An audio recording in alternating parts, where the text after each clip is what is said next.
Assalamualaikum warahmatullahi wabarakatuh, teman-teman. Pada hari ini kita akan melanjutkan analisis kita, tetapi kita tidak lagi menggunakan penelitian regresi pada hari ini, teman-teman. Jadi pada hari ini kita akan mulai melakukan penelitian, ya, analisis khususnya dengan menggunakan uji komparasi atau perbandingan, ya, uji perbandingan. Contoh soal setelah saya berikan di grup, ya, teman-teman bisa membuka bukunya halaman 97. Kemudian teman-teman juga sudah saya buatkan soalnya pada halaman pada Excel dengan judul 97, ya. Dalam uji komparasi ini, teman-teman, ada tiga model atau tiga tipe analisis yang berbeda, ya. Yang membedakan apa pada uji independen t-test ini, ya. Ini adalah alat uji perbandingan yang digunakan untuk menguji kelompok yang saling bebas. Jadi tidak terikat baik jumlah sampel, ya, terus kelasnya itu tidak terikat sama sekali, ya, teman-teman. Sehingga bebas, misalkan seperti yang saya contohkan ini, sampelnya ada yang 8, kemudian sampelnya ada yang 11. Ya, ini bebas. Jadi kalau teman-teman menggunakan jumlah sampel dua kelompok ini jumlah sampelnya berbeda, silakan menggunakan independent t-test, ya, teman-teman, ya. Kemudian ada juga alat uji komparasi yang kedua, yaitu pair t-test, ya. Pair t-test ini merupakan alat uji yang digunakan pada kelompok yang melakukan kegiatan, ya. Seringkali biasanya setelah penilaiannya dilakukan sebelum seperti ini, kemudian dan setelah, ya. Setelah diberi apa gitu, ya, sebuah tindakan, ya. Biasanya seperti itu.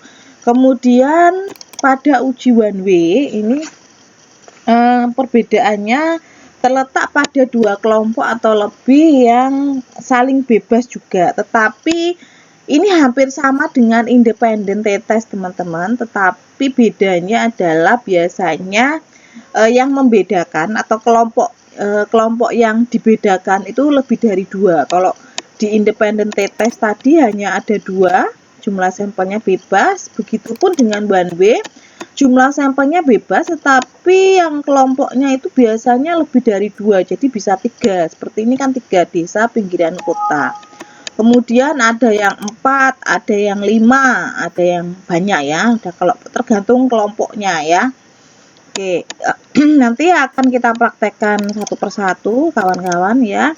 Kemudian saya juga memberikan contoh penelitian saya. Kebetulan penelitian saya baru di tahun 2019 lalu, ini mengenai uji komparasi juga. Saya mencoba untuk melakukan uji komparasi dengan dua variabel X, kemudian dengan kelompok usaha sebanyak 4 kalau nggak salah, ya.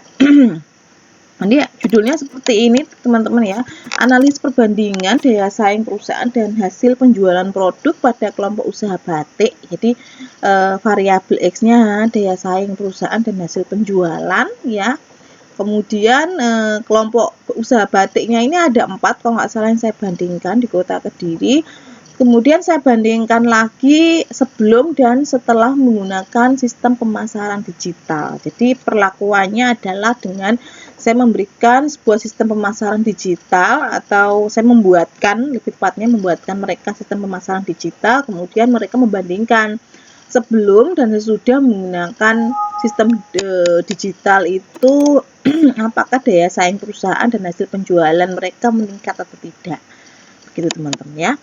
Nanti juga saya berikan data dalam penelitian saya, jadi tinggal dimasukkan ke dalam SPSS, teman-teman, ya. Oke, langsung saja kita mencoba untuk mempraktekkan soal, ya, yang ada di buku. Yang pertama adalah uji independent test. Nanti kalau teman-teman sudah paham semuanya, baru di sesi berikutnya akan saya praktekkan dengan penelitian yang sebenarnya, ya. Penelitian saya khususnya nanti bagaimana teman-teman mau menggunakan uji yang mana, independent t-test, pair t-test, atau one way ANOVA, ya. Yang pastinya semua akan dikolaborasi, teman-teman, jadi semua dipakai dalam uji komparasi. tergantung jumlah variabel, jumlah kelompok yang dibedakan, dan juga tergantung dari ini apa namanya variabelnya, variabel mol berapa. Oke, kita mulai ya untuk uji yang pertama, yaitu uji independen t-test, teman-teman. Nah, di sini perbedaannya dalam uji independen t-test itu nih, mohon maaf ya, bukan perbedaannya dulu tapi contoh judul untuk uji independen t-test, teman-teman bisa membuat judul seperti ini ya. Perbandingan nilai IPK mahasiswa prodi manajemen kelas A dan kelas B setelah melakukan ujian akhir semester. Jadi perbedaannya mungkin di sini kelas A lebih sedikit jumlah mahasiswanya, kemudian kelas B lebih banyak. Atau kelasnya yang lebih banyak ya, mungkin A1, A2, A3 sampai A8, sementara B ini ada B1, B2 sampai B11. Oke. Untuk memasukkan ke dalam SPSS, teman-teman mohon dipahami ada sedikit perbedaan dengan saat melakukan uji regresi ya, atau uji validitas dan sebagainya, di mana dalam uji perbandingan kita harus membuat perumpamaan, teman-teman. Jadi kelas A ini saya perumpamakan dengan angka 1, kemudian kelas B, jadi kelas A ini saya perumpamakan semuanya ini dengan angka 1 nantinya ya. Kemudian kelas B saya perumpamakan semuanya dengan angka 2. Jadi untuk uji perbandingan harus seperti itu, terutama melakukan uji independen t-test dan one way ANOVA. Kemudian ini kita masukkan data ya, teman-teman ya. Kita masukkan data, kita copy dalam SPSS ya. Kita masukkan ke kolom kedua. Nah, ini yang membedakan teman-teman uji regresi dengan independen t-test dan one way ANOVA nanti seperti ini. Jadi kelasnya itu ditaruh A yang saya perumpamakan dengan angka 1 itu ditaruh di sini, teman-teman. Nah, kayak gini. Kemudian untuk IPK yang kelas B ditaruh di bawahnya ya. Langsung di bawahnya. Jadi ini di copy, tidak perlu di baris kolom selanjutnya, tetapi langsung di baris berikutnya di bawahnya, tapi dengan kode yang berbeda, teman-teman. 2 ya, karena ini kelas B. Jadi untuk melakukan uji komparasi kita menggunakan perumpamaan atau kode. Jadi nanti, dan itu harus kita artikan, teman-teman. Jadi di kolom variabel view ini kita harus jelaskan bahwa X1 kolom 2 X2. X1-nya adalah nama kelas ya. Dengan perumpamaan tadi bahwa 1 ini adalah kelas A. Ini A. Jadi untuk perumpamaan kita tinggal ketik value-nya itu kodenya yang tadi, labelnya adalah artinya apa gitu ya. Tapi jangan lupa di add, teman-teman. Kemudian 2 kelas B. Add. Oke, kita langsung oke ya, teman-teman. Kemudian yang X2 tadi adalah nilai IPK, tidak perlu di values ya, karena nilainya sudah berupa angka, teman-teman, dan tidak ada perumpamaan apapun ya. Jangan lupa ini diganti scale ya, teman-teman, semuanya ya. Jika ini pengen di tengah right, diganti right, kemudian ini diganti 8 sesuai dengan yang lainnya. Jadi disamakan lah ya. Ini disamakan, ini numerik ya. Pastikan semua sudah sesuai dengan kriteria yang kita harapkan ya. Kemudian baru kita melakukan analisis uji independen t-test ya. Yang pertama kita lakukan adalah kita klik analis ya. Kemudian pilih compare means, kita pilih yang independen t-test ya. Kita masukkan X2 ke dalam tes variabel, kemudian X1 ke dalam grouping variable ya. Sudah, kita klik define group. Kita masukkan grup 1 tadi diisikan dengan kode 1, grup 2 diisikan dengan kode 2. Kita continue ya. Baru kita oke. Jadi akan muncul nanti hasil dari uji tes ini independen t-test ya. Akan muncul 2 tabel, teman-teman. Nah, dalam 2 tabel ini, tabel pertama hanya menunjukkan nilai sampelnya ya. Ini betul nilainya berapa sampel? 7 kelas maksudnya, yang B itu dari 10 ya.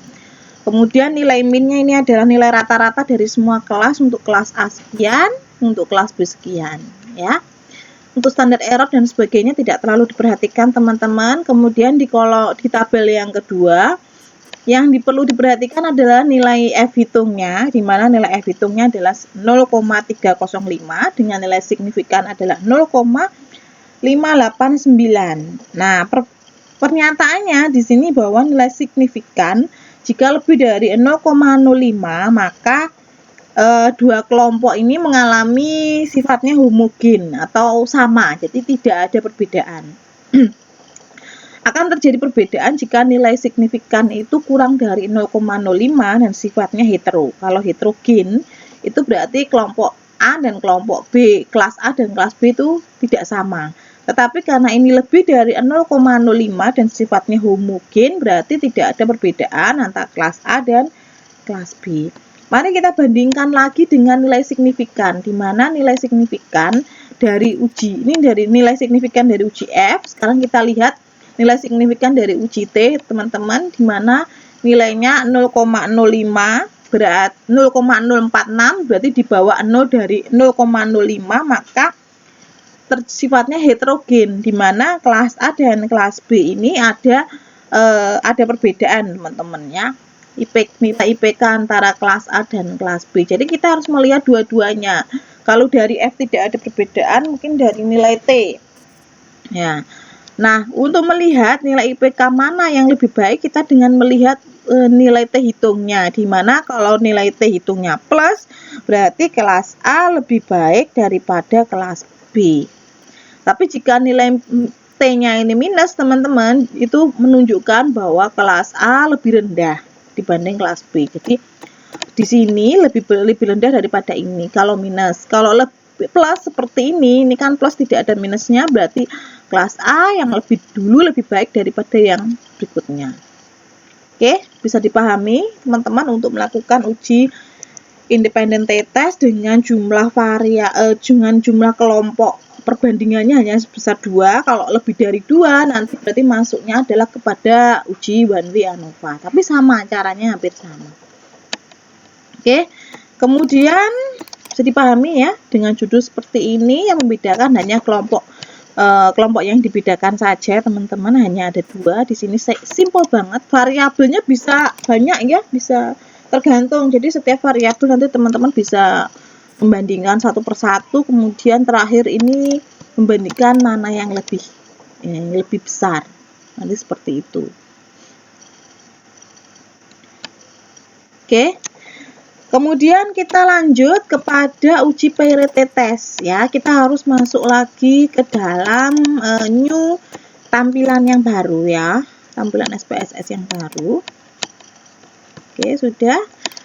Oke, sekarang kita mulai melakukan uji Peirete test. Nah, di dalam uji Peirete test jumlah sampel dipastikan harus sama. Karena apa? Karena sifatnya adalah setelah diberikan pelatihan dan sebelum. Jadi sebelum dan setelah diberikan sebuah pelatihan, berarti jumlah orangnya sama yang mengikuti kegiatan, tidak boleh beda karena orangnya sama, intinya adalah kelompoknya hanya satu. Misalkan satu kelompok dihitung, misalkan ada beberapa kelompok, berarti harus dihitung per kelompok itu satu persatu dan harus sama orangnya. Jadi yang diberi angket sebelum itu nanti juga akan diberikan angket sesudah. Contohnya seperti ini ya, contoh penjudulnya ya akan seperti ini, perbandingan nilai kelas A5. Jadi ini hanya satu kelas, misalkan pada mata kuliah kewirausahaan sebelum dan setelah diberi pelatihan usaha.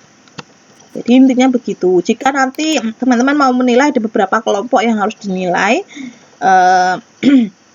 sebelum dan setelah, berarti ya teman-teman harus melakukan perbandingan uji analisis Peirete test itu satu persatu untuk mendapatkan hasil yang maksimal bahwa di kelompok ini ada mana yang lebih baik antara yang sebelum atau setelah diberi perlakuan.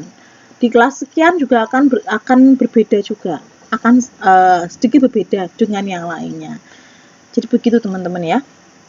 Nah, untuk uji Peirete test teman-teman tinggal masukkan semua sama seperti ujian regresi yang lain, angkanya tinggal dimasukkan, tidak perlu menggunakan kode karena kelompoknya sama teman-teman. Jadi tidak ada perbedaan kelompok.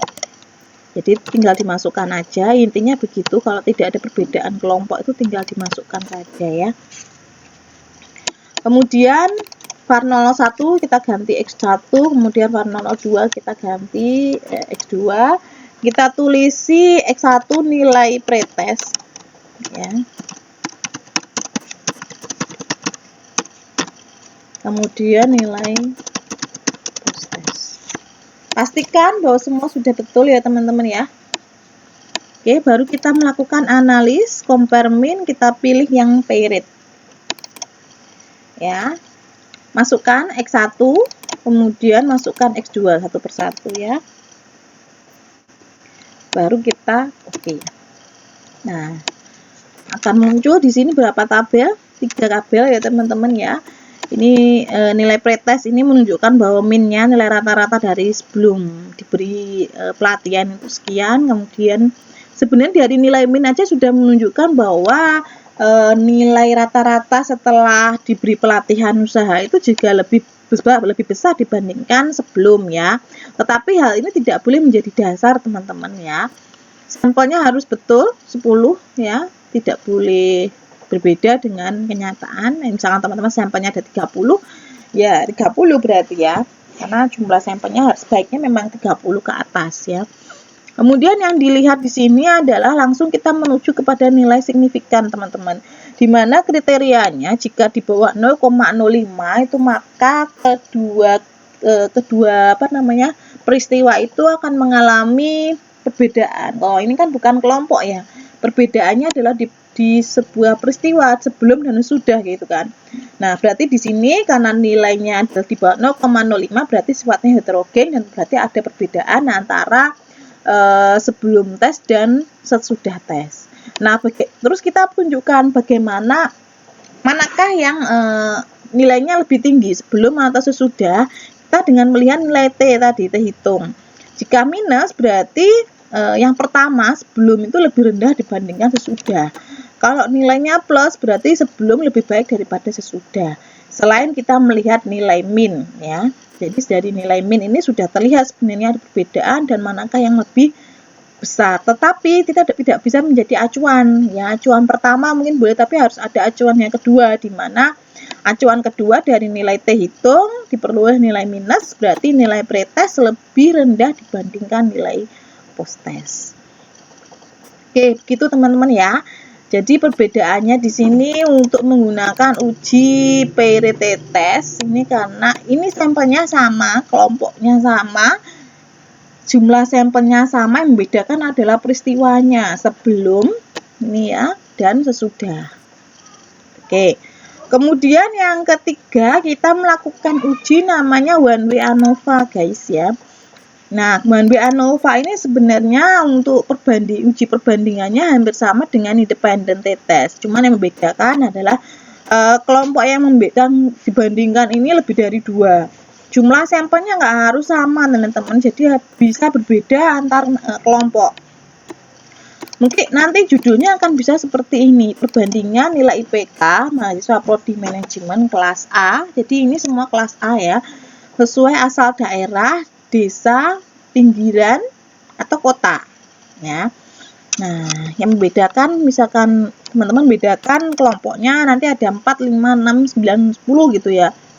Nah, nanti teman-teman menggunakan uji one way ANOVA namanya, tidak menggunakan independent t-test. Untuk cara teman-teman hampir sama, kita buka dulu SPSS yang baru ya.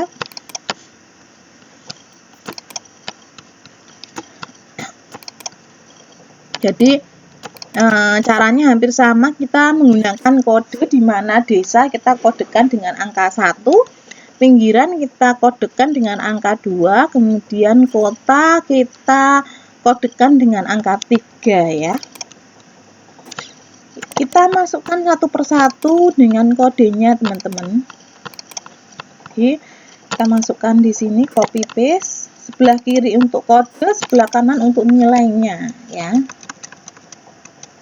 Nah, Kode 1 untuk semua yang masukkan untuk kita masukkan saat itu ya. Kemudian kode 2 untuk pinggiran ya.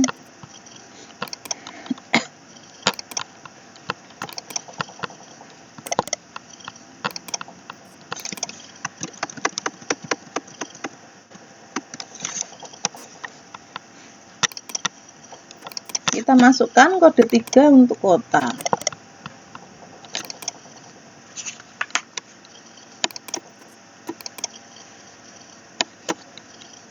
Agak banyak ya, apalagi kalau teman-teman nanti variabelnya banyak, kemudian yang nama kelompoknya banyak, sampelnya juga banyak, berarti ini bisa sampai ke bawah teman-teman ya. Ini nggak apa-apa, memang ya seperti itu kondisinya ya. Jangan lupa kita rubah teman-teman untuk var 001 X1 di sini nanti asal daerah ya, X2 di sini X1 adalah asal daerah dengan kode yang kita tentukan tadi, di mana tadi values yang harus kita ganti sesuai dengan kriteria kita, bahwa 1 itu desa, 2 itu pinggiran, 3 itu kota. Jika sudah, kita klik OK. Kemudian X2 adalah nilai IPK ya tadi ya. Nah, baru kita mulai melakukan analisis. Caranya kita pilih compare min, kita pilih one way ANOVA ya. Kita masukkan ini belum masuk untuk nilai IPK teman-teman ya. Oh ya, ini karena ternyata di sini ada yang belum terpilih. Jadi harus kita amati lagi apakah sudah betul keterangannya ya. Nanti takutnya juga tidak muncul di analisis ya. Nah, ini kita pilih scale. Oke, yang lainnya oke. Nah, kita pilih compare min lagi one way. Nah, ini sudah masuk. Oh, mohon maaf. Ini harus kita pindah biar sudah berganti ya. Kita pilih yang one way ANOVA, teman-teman. X2 kita masukkan ke dalam dependent list, X1 kita masukkan ke dalam vektor ya. Kemudian jangan di OK, kita klik post hook, kita pilih LSD ya, kemudian continue, kita pilih option, kita pilih homogeneity yang centang ya, variance test untuk mengeluarkan untuk mengetahui manakah yang paling baik. Jadi ini juga bisa mengetahui di antara beberapa kelompok mana yang paling baik begitu. Jika ada perbedaan manakah yang paling baik, itu akan bisa mengetahui dengan one way ANOVA ini ya. Nah, jadi yang pertama kita melihatnya sini ada 3 tabel ya. Ini tidak terlalu diperlihatkan di sini juga ya. Intinya di sini ada kita lihat nilai nilai signifikan dari F hitung 0,00, berarti kan di bawah 0,05, yang artinya berarti terjadi perbedaan di antara ketiga IPK dari asal daerah tersebut ya. Nah, pertanyaannya biasanya di sini adalah di rumusan masalah ya. Manakah yang paling tinggi? Jadi nilai IPK dari ketiga asal daerah itu yang paling tinggi itu dari mana? Apakah dari desa, pinggiran, atau kota? Nah, caranya kita melihat dari tabel multiply comparison ini, teman-teman. Ya, yang pertama kita lihat adalah nilai signifikan. Manakah nilai signifikan yang paling tinggi? Ya, oke, kita temukan di sini 0,043 dan 0,043 juga di sini. Semuanya di bawah 0,05 yang artinya ada perbedaan. Ya, berarti ada perbedaan di antara ketiga nilai asal daerah tersebut. Nah, untuk mengetahui mana yang paling tinggi, kita geser ke sebelah kiri di mana ada nilai min-nya. Ya, tertera di situ akan nilai minus atau plus. Jika nilai minus berarti pinggiran lebih rendah daripada kota. Ya. Oke, jika di sini di 0,043 yang selanjutnya di sini ada plus, berarti kota lebih besar daripada pinggiran. Nah, sekarang yang kita lihat, oke, berarti pinggiran itu lebih rendah daripada kota. Sekarang kita lihat antara pinggiran dan desa. Mana yang lebih rendah lagi? Kita lihat dari pinggiran dan desa. Nilainya adalah plus, berarti pinggiran lebih besar, lebih baik daripada desa. Kalau kota aja lebih besar, lebih baik daripada pinggiran, dan pinggiran lebih baik daripada desa karena nilainya di sini positif ya. Berarti yang paling tinggi nilai IPK-nya adalah kota. Sedangkan yang paling rendah di sini namanya adalah desa.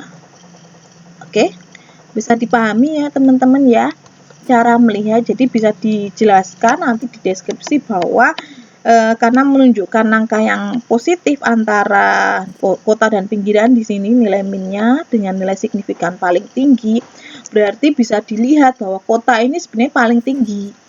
Nah, tapi sekarang pinggiran yang harus dilihat. Pinggiran dan desa itu malah yang paling rendah dengan cara di sini dilihat.